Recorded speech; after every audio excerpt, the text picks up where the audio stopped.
Hello and welcome friend, मैं विशाल माथुर आप सभी लोगों का स्वागत करता हूं आपके अपने यूट्यूब चैनल एग्ज़ाम टारगेट सफलता की ओर एक कदम है।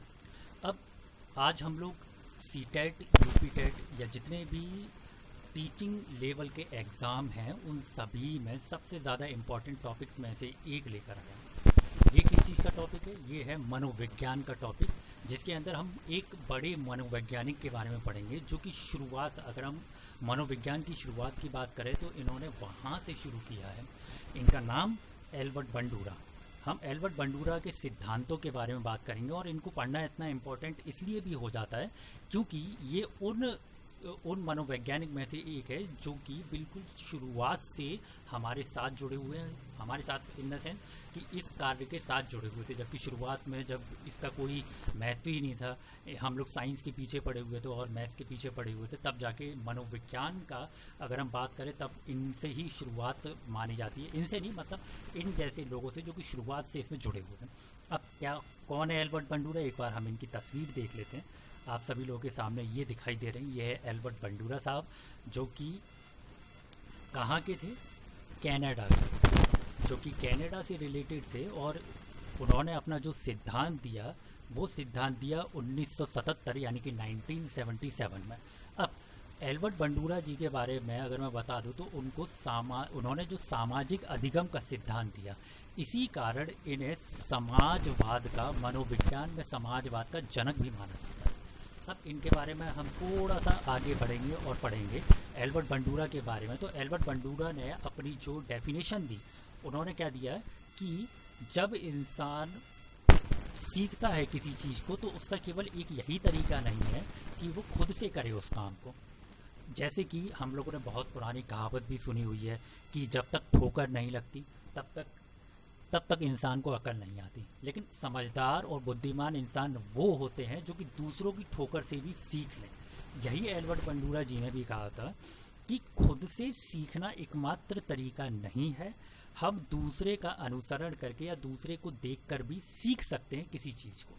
जैसे एक एग्जांपल के तौर पर ले लूँ, मैं अगर साइकिल पर जा रहा हूँ और मैंने ये चीज़ देखी कि रोड पूरी तरीके से पानी से भरा हुआ है और मुझसे आगे वाला इंसान जो कि जा रहा है वो कि उस गड्ढे में गिर गया, क्योंकि पानी के अंदर हमें गड्ढा दिखाई नहीं देता, उस गड्ढे में वो गिर गया। तो मुझे पता है कि इस तरफ से नहीं जाना।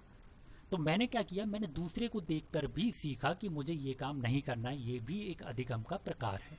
आगे चलते हैं। अगर हम बात करें इन्होंने अधिगम के कुल 4 प्रकार दिए, मतलब कि कैसे हम चीज़ों को सीख सकते हैं, वो 4 तरीके दिए इन्होंने। सबसे पहले नंबर पर आता है सामाजिक अधिगम। क्या है ये? सुनते हैं जरा इसको हम विस्तार से। सामाजिक अधिगम की अगर मैं बात करूं, सामाजिक अधिगम का सीधा सादा सा मतलब होता है कि जब हम किसी समाज से, जैसे कि हमारा परिवार भी एक तरीके से समाज ही है छोटे बच्चे के लिए, वो उसी से सीखता है। अगर हम बदतमीज परिवार में हैं, बदतमीज इन द सेंस कोई भी परिवार अपने लिए बदतमीज नहीं होता, लेकिन ऐसे परिवार में जो कि गाली गलौज करता है तो बच्चा गालियाँ जल्दी सीखता है। अगर वही एक ऐसा परिवार है जो कि पढ़ने में अच्छा है, उसका माहौल अच्छा है, तो बच्चा क्या करेगा, धीरे धीरे करके ज्ञान की बातें वहीं से सीखना शुरू कर देगा। तो यही होता है सामाजिक अधिगम, जो कि हम समाज से सीखते हैं। ये एक तरीका है अधिगम प्राप्त करने का। आगे दूसरे नंबर पर अगर हम बात करें, दूसरे नंबर पर है अनुकरण का सिद्धांत। अभी ये क्या है, इसको भी जरा देखते हैं हम लोग। अनुकरण का सिद्धांत, इसका मतलब है कि हम क्या करें, किसी भी एक को अपना आइडियल मान लें। जैसे कि आइडियल इन द सेंस, जैसे मैंने अपने फादर को देखा कि वो किस तरीके के काम कर रहे हैं, तो मैंने क्या किया कि उन्हीं की तरीके से काम करना चालू किया। जैसे कि अगर बच्चों की बात करें तो हम लोग ये बोलते हैं कि बच्चों के सामने, जो स्पेशली जेंट्स होते हैं, उनसे ये चीज़ मना की जाती है कि बच्चों के सामने शेव ना करें। क्योंकि क्या होता है, बच्चा देखता है अपने फादर को शेव करते हुए, तो कभी उसके हाथ में ब्लेड लग जाए तो वो उसी तरीके का काम करने लगता है। तो ये होता है अनुकरण करना, मतलब दूसरे को देखना, वो क्या कर रहा है उससे सीखना। जैसे विराट कोहली है, विराट कोहली एक बहुत अच्छा बल्लेबाज है और उसे देखकर हम सभी लोग बहुत सारी चीज़ें सीखते हैं। इंडियन कैप्टन, फॉर्मर कैप्टन जो कि हमारे MS धोनी हैं, उनसे हम कप्तानी सीखते हैं, उनके बैटिंग स्किल्स सीखते हैं, बहुत सारी चीज़ें हैं। तो ये है अनुकरण करके सीखना, यानी कि दूसरे को देखा, उसका कार्य अच्छा लगा, हमने उसकी तरह करने की कोशिश की।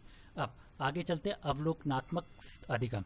अवलोकनात्मक अधिगम, इसका मतलब क्या है, हम लोग क्या करेंगे कि हमारे समाज में बहुत तरह के लोग हैं। इसको थोड़ा सा और डीप में समझते हैं।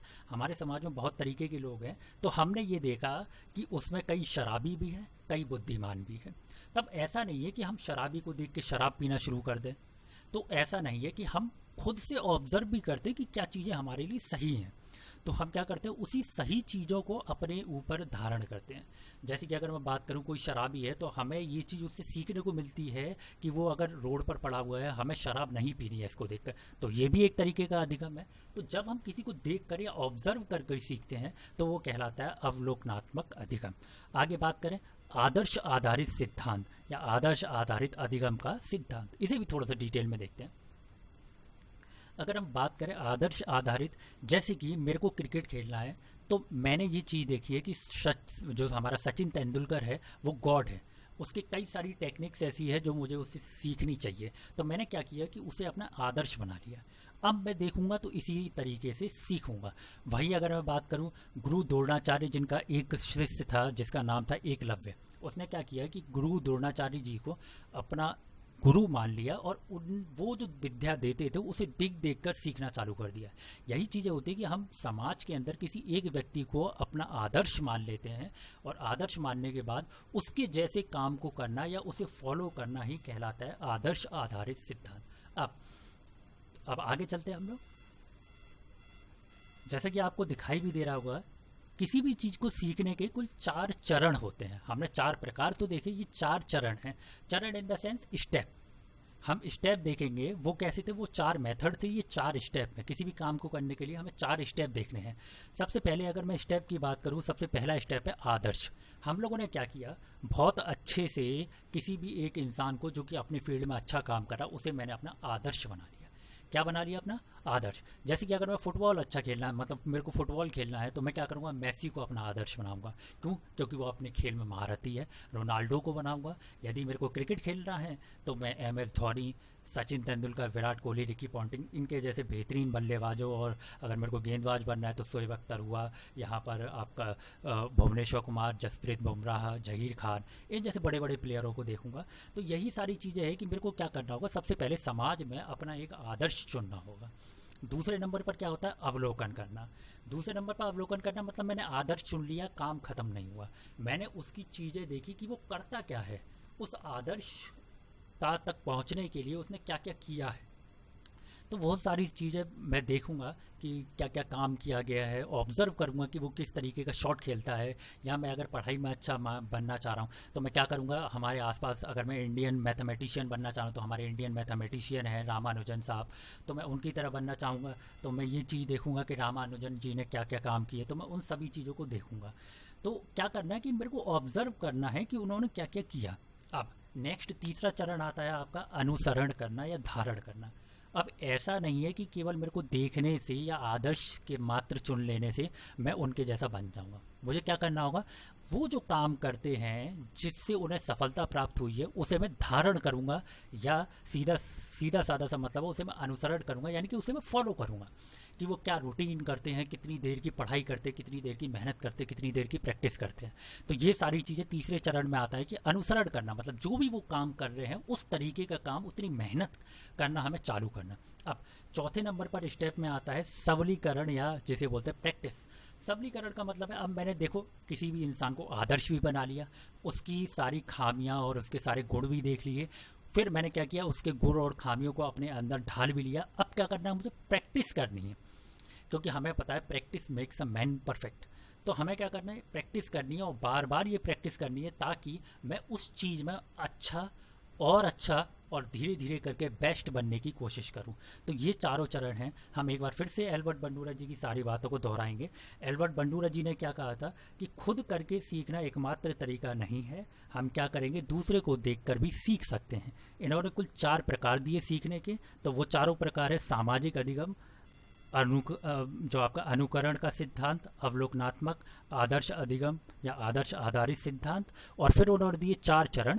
सबसे पहले क्या बनाना होगा, आदर्श बनाना होगा, फिर उसको अवलोकन करना होगा, फिर उसका अनुसरण करना होगा, फिर उसकी प्रैक्टिस यानी कि सबलीकरण करनी होगी। अब इन सारी चीज़ों को ग्रैब करने के बाद क्वेश्चन किस तरीके से आते हैं, तो कई बार ये चीज़ पूछा गया है आप लोगों से, इसके थोड़े से क्वेश्चन हम लोग वैसे ही बना के देखते हैं। सबसे पहला कि समाजवाद का सिद्धांत किसने दिया था, तो उसका नाम है एल्बर्ट बंडूरा जी है। दूसरा, उनका देश पूछ लिया जाता है कि वो कहाँ के निवासी थे, तो वो थे कनाडा के निवासी। तीसरे नंबर पर वो आपसे क्या पूछेगा कि अनुकरण का सिद्धांत या प्रेक्षात्मक, जिसे अवलोकनात्मक भी बोलते हैं, उसे बोलते हैं प्रेक्षात्मक भी बोला जाता है, प्रेक्षात्मक अधिगम का सिद्धांत किसने दिया, तो हम बताएंगे एल्बर्ट बंडूरा ने। आगे जैसे कि आपसे पूछा जाए कि 4 चरण में से कौन सा चरण, वो जो चरण है या स्टेप है जो एल्बर्ट बंडूरा जी ने नहीं दिया, तो हम लोग क्या करेंगे, इन 4 स्टेप आपके सामने होंगे, 4 में से एक नहीं होगा इनमें से। जैसे कि आप लोगों के सामने ये 4 दिखाई दे रहे होंगे, आदर्श, अवलोकन, अनुसरण या सबलीकरण, इनमें से कोई एक हटा देगा और उसी पर आपको टिक मारना है। लेकिन उसके लिए सबसे पहले आपको पता तो होना चाहिए ना कि 4 चरण कौन कौन से हैं। तो इस तरीके से बहुत सारे क्वेश्चन आते हैं। अब आपको नेट पर या कहीं भी बहुत सारे क्वेश्चन इस तरीके के मिल जाएंगे, या प्रीवियस ईयर का पेपर आप देखेंगे, आपने जो भी सैंपल पेपर ले रखा हो उसमें आप करके देखिएगा, आपको बहुत आराम से इसके प्रति जितने भी क्वेश्चन होंगे वो मिलेंगे और आप इसे बहुत बेहतर ढंग से कर पाएंगे। Thank you very much. आज के लेक्चर में इतना ही। कृपया करके इस चैनल को लाइक एवं सब्सक्राइब जरूर करें। Thank you very much.